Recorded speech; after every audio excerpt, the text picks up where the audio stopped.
Quoi de mieux qu'une pandémie pour aborder des problèmes d'immunologie? Cependant, il n'y a pas juste les humains qui ont besoin de notre aide. Les animaux aussi affrontent leurs propres pathogènes pour lesquels nous devons également trouver des solutions.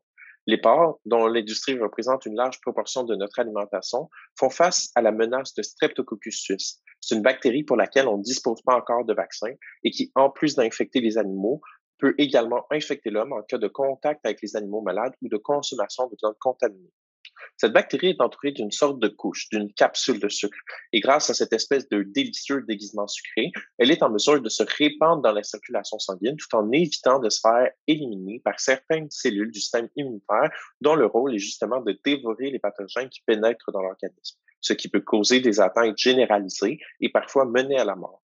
Toutefois, dès que l'infection survient, des organes tels que la rate participent à l'établissement de la réponse immunitaire. Ceci grâce à la multiplication de cellules particulières nommées des cellules B qui produisent un cocktail d'anticorps pour lutter contre l'infection. Ces anticorps sont créés pour se fixer très spécifiquement à des petites portions de la bactérie et ainsi faciliter son élimination. J'ajouterais que chaque cellule B produit des anticorps qui ont une spécificité unique.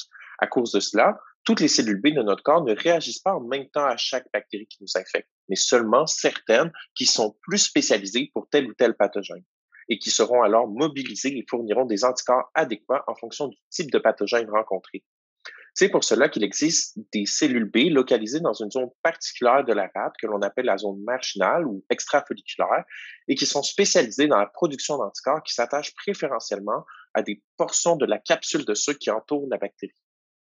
Ainsi, mon travail, grâce à de flamboyantes machines du futur, s'attachera à étudier cette petite population de cellules qui résident dans la partie extrafolliculaire de la rate et produisent des anticorps contre la capsule de Streptococcus suis.